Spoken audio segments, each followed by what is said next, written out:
पर देखा जाता है कि कोई भी व्यक्ति जब बीजेपी पार्टी के खिलाफ बोलता है उस समय ईडी दस्तक दे देती है, घर पे इनकम टैक्स दस्तक दे देती है। इस बात में कितनी सच्चाई है? ऐसा है शर्मा जी, हम तो देखो पार्षद हैं और लोकल स्तर की राजनीति करते हैं। तो मौजूदा सरकार से आप भी जुड़े हैं, बीजेपी की आप भी, मौजूदा सरकार की नीति क्या है? क्योंकि करनी और कथनी में फ़र्क आ रहा है कहीं ना कहीं। ये पार्षद तो वैसे और भी बहुत हैं, पर और पार्षदों के मुकाबले आपने अपने इलाके में क्या कुछ अलग करवाया है जो पूरे शहर के लिए मिसाल हो? नमस्कार, मैं चिराग शर्मा और इस समय सीधी तस्वीरें हिसार ब्रेकिंग न्यूज़ पर आप देख पा रहे हैं।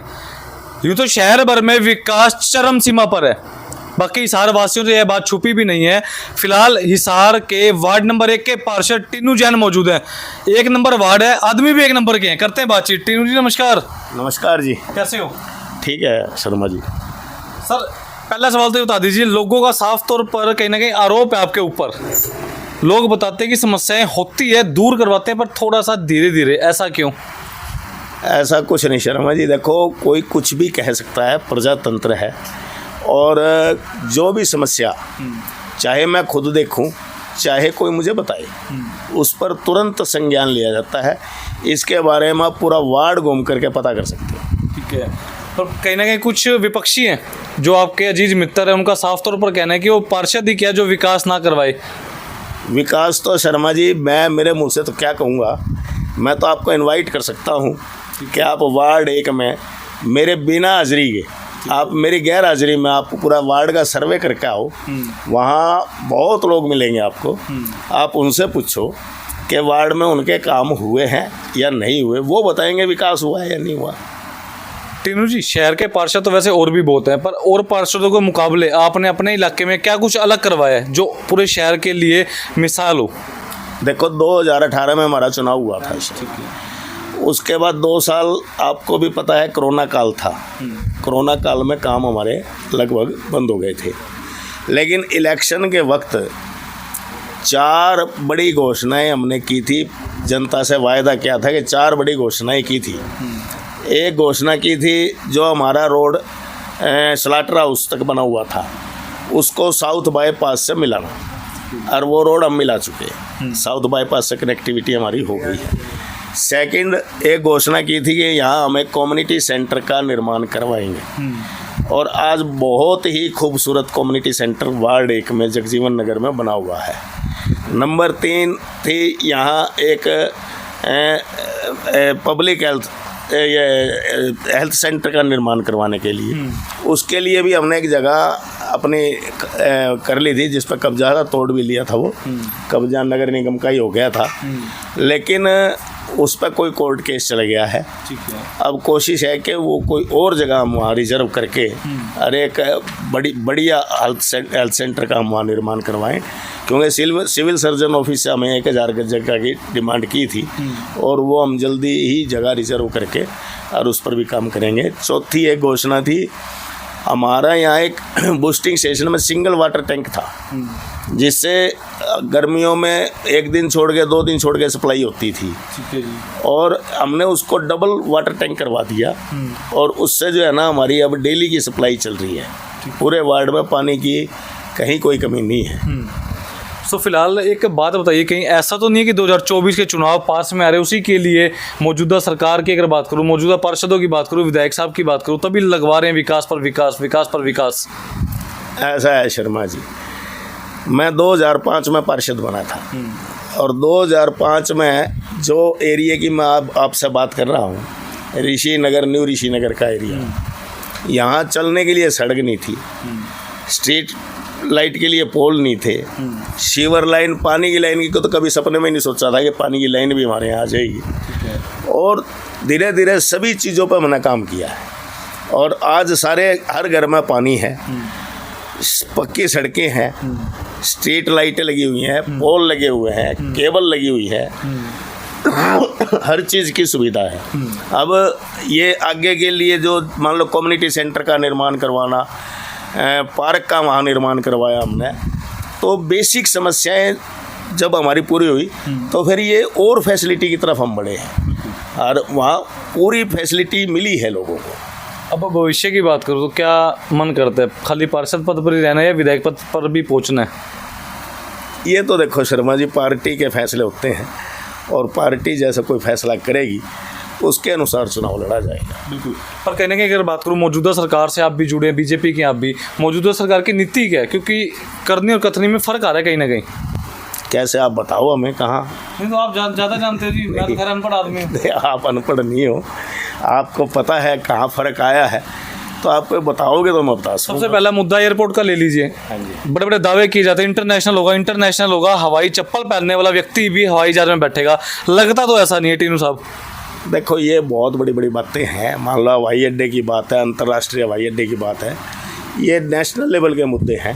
इस पर मैं आपको कोई इसके बारे में कुछ कह नहीं पाऊँगा। पर कहीं ना कहीं वैसे एक शहर के नागरिक हैं आप भी, जाने माने हैं, हस्ती हैं, वैसे क्या विचारधारा है आपकी? नहीं, हम तो कहते हैं अगर बने तो बहुत अच्छी बात है। अगर मान लो अंतर्राष्ट्रीय हवाई अड्डा, जैसे विधायक जी हमारे मंत्री जी कह रहे हैं, डिप्टी सीएम साहब कह रहे हैं, और अंतर्राष्ट्रीय हवाई अड्डा अगर बन रहा है तो शहर के लिए सौभाग्य की बात है। टीनू जी एक बात बताइए, आमतौर पर देखा जाता है कि कोई भी व्यक्ति जब बीजेपी पार्टी के खिलाफ बोलता है उस समय ईडी दस्तक दे देती है, घर पे इनकम टैक्स दस्तक दे देती है। इस बात में कितनी सच्चाई है? ऐसा है शर्मा जी, हम तो देखो पार्षद हैं और लोकल स्तर की राजनीति करते हैं। आप अंतर्राष्ट्रीय स्तर के मेरे से प्रश्न पूछोगे तो मैं इसके बारे में कोई जवाब नहीं दे पाऊंगा। चलो वैसे अगर बात हो, इस शहर में क्या लगता है, क्या कुछ बदलाव देखने को मिलेगा जनता को? मैं नगर निगम से जुड़ी हुई बात आपको बता रहा हूँ। जैसे हमने 1 से 10 नंबर वार्ड पे डोर टू डोर कलेक्शन हमने प्राइवेट सेक्टर में ये ठेके पे दे दिया है। ठीक है। तो आप इसका फीडबैक 1 से 10 वार्ड में अगर आप लोगे तो आपको बहुत अच्छा फीडबैक मिलेगा। ठीक है। क्योंकि पहले हमारे पास संसाधन पूरे नहीं थे और घर घर हमारी गाड़ियाँ नहीं पहुंच पा रही थी। तो अब ये काम होने से अब जो 10 वार्डों में इसमें जो फीडबैक आ रहा है, बहुत अच्छा फीडबैक आ रहा है। आपके आने से पहले भी मेरे पास फ़ोन आए हैं कि जी अब जो ये सुविधा आपने लागू की है ये बहुत बेहतर काम होने लग रहा है और इसको ऐसे ही कंटिन्यू रखा जाए। मैं कोई नहीं, इसमें ऐसा ही रहेगा। और अब 11 से 20 भी प्राइवेट सेक्टर में देने जा रहे हैं। तो शहर में डोर टू डोर कलेक्शन का काम बहुत बेहतर तरीके से आपको महसूस होगा, हो रहा है। नंबर 2, 1 से 10 वार्ड में रोड स्वीपिंग का काम, क्योंकि सफाई कर्मचारियों की संख्या कम है और सफाई व्यवस्था पूरी हो नहीं पा रही, तो 1 से 10 वार्ड भी रोड स्वीपिंग का काम भी प्राइवेट सेक्टर में देने जा रहे हैं। तो उसमें सफाई व्यवस्था में आपको आने वाले 2-1 महीने के बाद बहुत बेहतर आपको वो मिलेगा, सुधार हुआ है। खैर नगर निगम से जुड़ा हुआ सवाल है एक शहरवासियों का, क्योंकि शहरवासी बड़े परेशान हुए हैं उसको लेकर। अगर बात करूँ क्या था वो प्रॉपर्टी टैक्स को लेके लोगों ने बड़े चक्कर काटे हैं। और कुछ लोग ऐसे थे जो बताते थे कि सभी पार्षद, मेयर, विधायक, कमिश्नर इकट्ठा होते, गुलाब जामुन खाते, रोटी खाते, बैठ के आ जाते मीटिंग के बहाने। देखो कहने वाले क्या कहेंगे ये मुझे नहीं पता, लेकिन मैं हमारी बता सकता हूँ। याशी कंपनी ने जो सर्वे किया था, हमारे 20 नॉमिनेटेड इलेक्टेड पार्षद, 3 नॉमिनेटेड पार्षद, 23 का हमारा हाउस है, उसके साथ हमारे लीडर हैं, मेयर साहब हैं। हमने सभी ने एक सर्वसम्मति से एक प्रस्ताव पास किया था।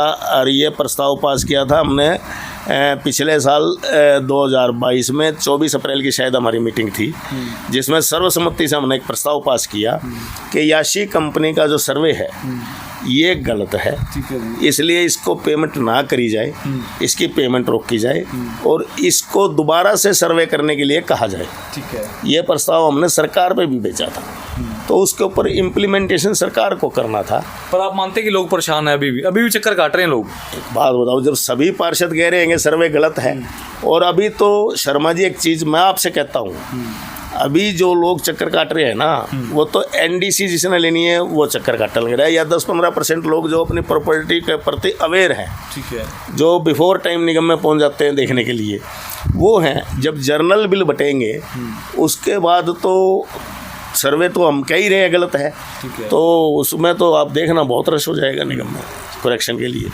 सो तमाम आपको शहरवासी देख पा रहे हैं, प्रदेशवासी देख पा रहे हैं, क्या कुछ अपील करना चाहते हो अपनी तरफ से?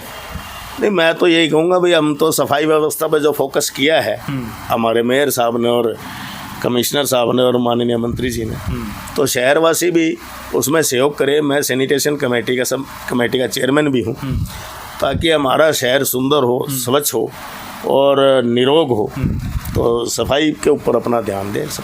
तीनों जी एक अंतिम सवाल था, हिसार के विधायक डॉक्टर कमल गुप्ता जी के बारे का सवाल है। वो 1-2 बार तो उन्होंने रेड की थी, कुछ कर्मचारियों को सस्पेंड भी किया था, निरीक्षण किया था औचक, उसके बाद ना तो उनकी रेड दिखी, ना कोई जनता दरबार लगाते हुए दिखे मुझे तो। देखो जी, ये तो वही बेहतर बता पाएंगे, मैं नहीं कुछ बता पाऊँगा।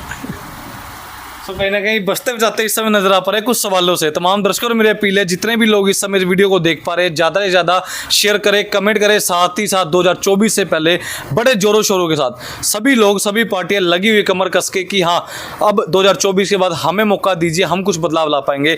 आपकी क्या विचारधारा है, कमेंट करके जरूर बताएं।